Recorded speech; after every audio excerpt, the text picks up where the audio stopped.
What's up, everyone? Welcome to this day in Philly sports history for October 24th, 2022. Before we get to the big story, a couple quick housekeeping things to get them out of the way so we can focus.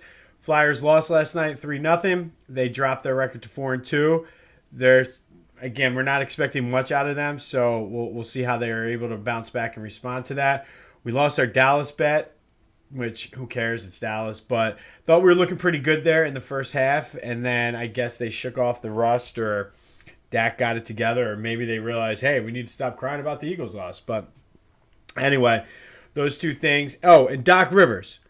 Don't think you're getting a free pass on this. I got my eye on you. I got some things coming. Get your head out of your ass and figure this shit out. Anyway, enough of that negative stuff. The big story, Phillies are going to the World Series. And what a time, not only to be a Phillies fan, but just what a game. Honestly, what a game. I have never seen, and this is new Philly. There was never a doubt in my mind that they were going to come back and win that game. I did not expect or see Bryce coming back and hitting the home run the way he did. But like I said, there was just never a doubt this is new Philly. And I think it started with the Eagles Super Bowl, and it's starting to kind of, we're not out of this. And I think we as a fan base, that place was electric last night.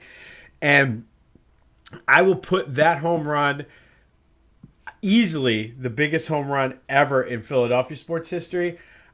I'm struggling to find a home run in Major League Baseball history that's bigger than that. I mean, you have obviously Joe Carter and Bill Mazeroski both hit home runs to win the World Series. So those two, but give me number 3. Let me know. Send me a message. Hit me up in the comments. What is the third biggest home run in Major League Baseball history? That's not like for a record or anything. I think it has to be up there. I mean, and especially because of the situation, the fact that you are the big money player, they gave you the big contract, you said you were going to take them to the World Series, and you put it on your shoulders, and then boom, you did it. So let me know. But I think this has potential now. If they would go on to win the World Series, didn't happen in the championship itself, but I put it up there with Philly special, Bryce's home run, especially if they win. I mean, it's like I said, it's new Philly. We got to get rid of and hang on to some of those, like 4th and 26. What did we win with 4th and 26? Not a damn thing. Right now, we didn't win much with this, but if they go on to win the World Series, it's up there. So let's go. New Philly, hashtag New Philly. I want to see it wherever you're on your social media. I'm seeing it. It's going to be a fun week. Enjoy it. We have a lot of Phillies content coming up this week. I'm pivoting a little bit. Back to the Future is going to be a World Series special. I'm not sure the details yet. I probably won't be able to record it until Wednesday, possibly even Thursday of this week. But just know it's coming, so be on the lookout for that. In the meantime, feel free to check out some of the past episodes. But we want to keep the good vibes going, and we're going to go back today to 2010. So on this day in Philly sports history in 2010, the Eagles lost to the Titans 37-19. I know you're probably saying, well, wait a minute, they lost. How is this keeping the good vibes going? The loss dropped them to 4-3. They were heading into the bye. If you remember, 2010 was the first year AD after Donovan, and Kevin Kold was the chosen one by Andy Reid, who he wanted him to be the franchise quarterback. And he showed potential to be that guy, but got hurt in the first year. First game of the season. And that was the game they wore almost looked like the knockoff Bobo brand Kelly Green jerseys, because Nike or whoever it was at the time couldn't match the color right.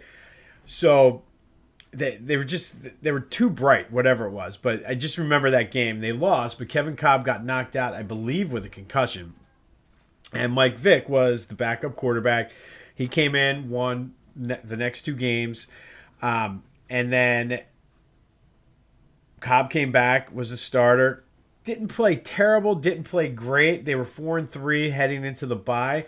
But myself included, there was a ton of people in Philadelphia that were calling for Mike Vick to be the starter. because of what he had shown during those times he played that year when Cobb was out.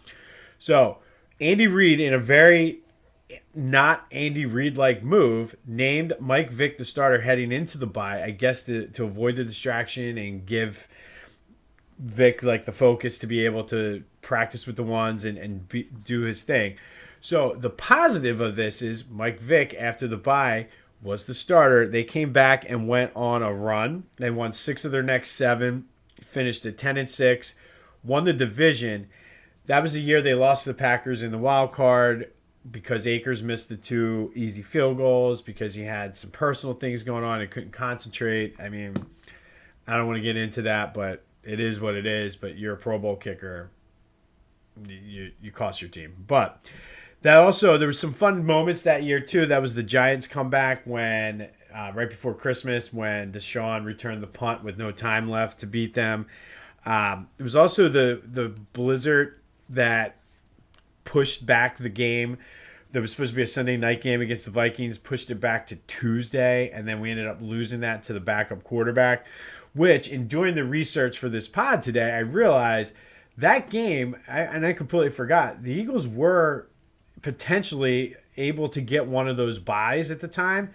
And if had they not lost that game, they probably wouldn't have sat the starters the following week against the Cowboys and would have played and potentially had a bye, which may have changed the outcome of the season. But it is what it is. The Packers ended up winning the Super Bowl, so at least if you're going to lose, you might as well lose to the team that's going to win it. But this day, Philly sports history, Eagles lost to the Titans 37-19. However, the main part of this is it led to Mike Vick becoming the starter, and he had a good couple year run here in Philly. So it all started after this loss to the Titans back in 2010. So it's all Phillies this week, though. Enjoy it, Philadelphia. It's a great time to be a Philadelphia fan. This is hashtag New Philly. I want to see it wherever you're posting your social media. I'm actually seeing it catch on, so let's keep it going. I saw it on Twitter the other day, a couple random people. I saw it on I know people are following it on YouTube, so let me see it. Hashtag New Philly, because I feel like a few years ago, we probably would have said, okay, packed it in. There's no way we're winning that game. And I think that mindset is contagious.